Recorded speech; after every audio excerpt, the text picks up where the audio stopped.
देवान भावयत अनेन ते देवा भावयन्तु वह परस्परम भावयन्तः श्रेयः परम वाप्स्यथ। तुम इस यज्ञ के द्वारा देवताओं का पोषण करो, मतलब देवताओं को प्रसन्न करो, वे देव फिर तुम्हें पोषण देंगे। देवताओं को दिया गया वापस लौटेगा और वो फिर तुम्हें उसके द्वारा पोषित करेंगे। इस प्रकार से परस्परम भावयन्तः, इस प्रकार से एक दूसरे का संपोषण करते हुए श्रेयः परम वाप्स्यथ, सर्वोच्च कल्याण को प्राप्त हो जाओगे। हमारे जितने भी यज्ञ हैं, चाहे वो ब्रह्म यज्ञ हो या फिर हमारे जो देव यज्ञ जिसे हम अग्निहोत्र कहते हैं, अग्निहोत्र ही देव यज्ञ कहलाता है। अग्निहोत्र देव यज्ञ इसलिए कहलाता है कि उसमें हम जो आहुति देते हैं वो देवताओं तक गई भी आहुति आप पूरे ब्रह्मांड को उस आहुति के द्वारा आहुति प्रदान करके यज्ञ करके पूरे ब्रह्मांड को सुवासित करते हैं और पर्यावरण की शुद्धि करते हैं। यज्ञ की दी गई आहुतियाँ बहुत बहुत लाभकारी होती हैं। अग्नि में वैसे भी भेदन शक्ति होती है।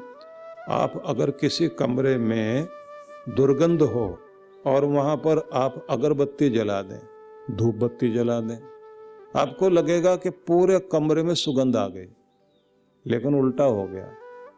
हुआ ये कि दुर्गंध, वहाँ की जो बासी हवा वो और आपकी सुगंध वाली दोनों मिक्स हो गई।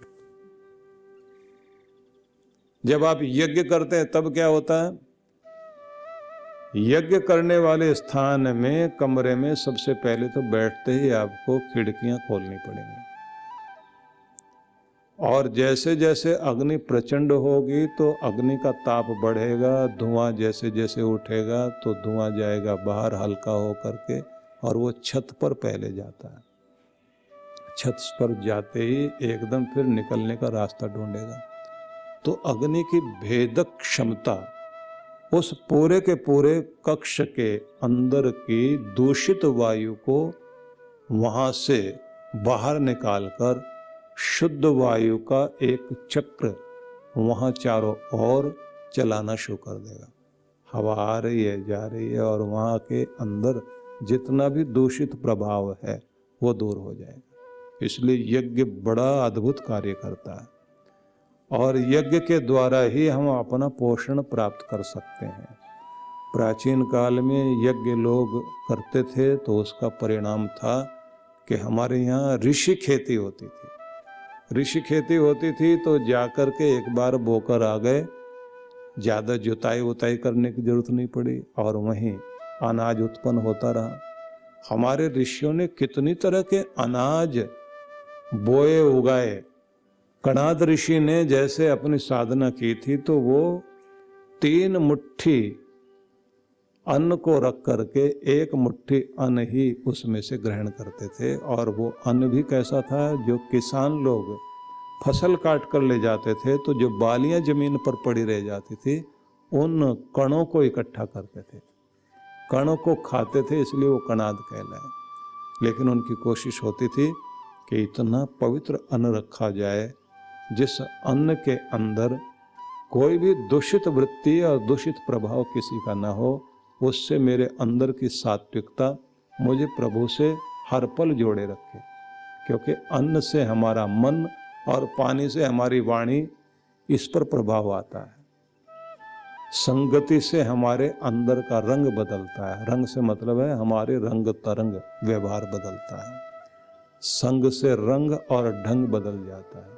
पानी से हमारी वाणी पर प्रभाव आता है, अन्न से हमारे मन पर प्रभाव आता है और व्यथित रहने से हमारे व्यवस्थित न होने की स्थिति आ जाती, अव्यवस्थित हो जाते हैं। ज़्यादा व्यथित रहोगे तो अव्यवस्थित हो जाओगे और यदि आप ठीक दिशा में काम नहीं करोगे तो आपकी स्वयं की दशा खराब रहेगी। इसलिए प्रत्येक व्यक्ति को हर दिन स्वयं को संतुलित रखने की कोशिश करनी चाहिए। तो आपको मैं बताने लगा हूँ कि हमारे ऋषियों ने यज्ञ को इतना महत्व दिया, ये कहा कि प्रत्येक व्यक्ति का कर्तव्य बनता है हर दिन उठ करके वो जब अपना संध्योपासन आदि का कार्य करे, उसी के साथ में आहुति भी दे, यज्ञ भी करे। और यज्ञ का नियम माना जाता है कि उसे सूरज के साथ ही जुड़ा हुआ माना गया है। सूर्योदय के साथ ही यज्ञ को किया जाता है, अंधेरे में नहीं। अंधेरे में यज्ञ करने का विधान नहीं। जो तंत्र और दूसरे मारण, मोहन, उच्चाटन और सम्मोहन आदि की क्रियाएं करते हैं लोग, उसमें यज्ञ जो है वो अंधेरे में किया जाता है। नहीं तो सारे यज्ञ जो है वो सूरज के साथ जुड़े हुए होते हैं, और सूरज से जुड़े हुए होते हैं तो उनका अपना बहुत बड़ा प्रभाव होता है।